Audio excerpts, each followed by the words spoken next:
तहरीक इंसाफ को supreme court के बाद लाहौर हाई कोर्ट से भी बड़ा झटका। चेयरमैन तहरीक इंसाफ इमरान खां, सेंट्रल पंजाब के सेक्रेटरी जनरल हमाद अजहर, गुजरात के चौधरी बरदरान, चौधरी परवेज लाई और चौधरी मोनस लाई, इसके साथ साथ मारूफ सोशल एक्टिविस्ट सनम जवेद, इनके कागजात नामजदगी लाहौर हाई कोर्ट से भी रिजेक्ट हो चुके हैं। आपको बताते चलें कि पहले सुप्रीम कोर्ट ने तहरीक इंसाफ को बड़ा झटका दिया, तहरीक इंसाफ का इंतखाबी निशान बल्ला छीन लिया गया। फिर आपने देखा कि किस तरह आर और डी आर ओज़ के ऑफिस से तहरीक इंसाफ के लोगों के कागजात छीने गए, लोगों को तजवीज़ करिंदा तइद करिंदा को उठाया गया, सब कुछ किया गया। तहरीक इंसाफ ने लेवल प्लेइंग फील्ड की जो एक पिटिशन फाइल की थी सुप्रीम कोर्ट में, वो भी काफ़ी दिन पेंडिंग रही। जब सब प्रोसेस गुजर गया तो फिर चीफ जस्टिस ऑफ पाकिस्तान ने वो पिटिशन लगाई, उनका मुकदमा लगाया। जब तजवीज़ कनिंदा तइद कनिंदा को उठाया जा चुका था,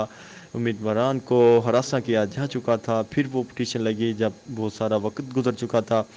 अब लाहौर हाई कोर्ट में जो पहले इलेक्शन ट्रिब्यूनल्स में तहरीक इंसाफ ने पिटिशन फाइल की थी, जो चेयरमैन तहरीक इंसाफ इमरान खां, हमाद अजहर और उनके साथियों के जो कागजात थे जो आर ओज़ की जानब से रिजेक्ट किए गए थे, जानबूझ के रिजेक्ट किए गए थे, उसके बाद अब लाहौर हाई कोर्ट में वो 3 रुकनी बेंच के पास पिटिशन लगी जिसको हेड कर रहे थे जस्टिस बाकर नजफी।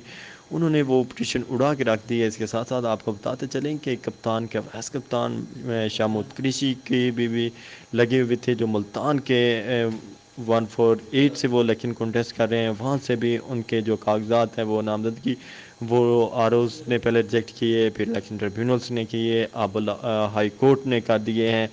तो तहरीक इंसाफ को अब एक बड़ा झटका दिया जा रहा है अदालतों की जानब से। इंतज़ामिया तो तहरीक इंसाफ के ख़िलाफ़ खड़ी ही थी, लेकिन अब अदालतें भी तहरीक इंसाफ को वो रिलीफ नहीं दे रही जो रिलीफ उनके लिए बनता था।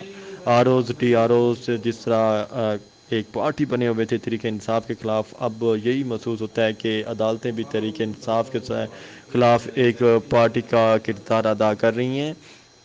आपको इस वक्त बराह रास्त ये मनाज़र दिखा रहे हैं लाहौर हाई कोर्ट में, जहाँ पे तहरीक इंसाफ की पिटीशन लगी हुई थी, जहाँ पे तहरीक इंसाफ के मारूफ वकील सलमान अकरम राजा, बैरिस्टर अबूज़र सलमान नियाज़ी, ये दोनों इस केस में पेश हो रहे थे। लेकिन आखिरकार ये आज जज साहबान की जानब से ये मुख्तलिफ फ़ैसला जारी किया गया कि जी ये इलेक्शन नहीं लड़ सकते, इंतखाबी मैदान से इनको बाहर कर दिया गया है।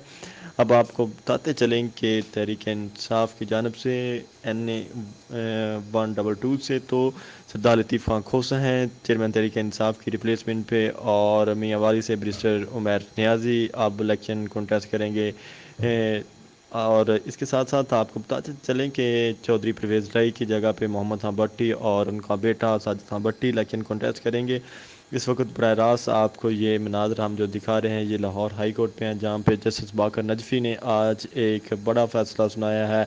जो उन्होंने तहरीक इंसाफ की मेन लीडरशिप है उसको इलेक्शन की जो दौड़ है उससे बाहर निकाल दिया है। शायद उनको यही महसूस होता था कि अगर ये लोग इलेक्शन जीत के आए, इलेक्शन की दौड़ में आए, तो उनके कारकुनान के जो हौसले हैं वो उसी तरह बुलंद रहेंगे, तहरीक इंसाफ झुकेगी नहीं। उनके कारकुनान हैं, उनको यही मालूम होगा कि शायद इमरान खां फिर वज़ीर आज़म बन सकते हैं, वो पोलिंग स्टेशन तक पहुंचेंगे। लेकिन अब बल्ले के साथ साथ चेयरमैन तहरीक इंसाफ को ख़ुद को भी आउट कर दिया गया है, उनके साथ उनके वाइस कप्तान शामुद कुरैशी को आउट किया गया है। उनके सीनियर खिलाड़ी इस वक्त जो अडयाला में मौजूद है परवेज़ लाई, उनको इलेक्शन की दौड़ से बाहर कर दिया गया है। फवाद चौधरी को कर दिया गया है, हमाद अजहर को भी यहाँ इलेक्शन की दौड़ से बाहर निकाल दिया गया है।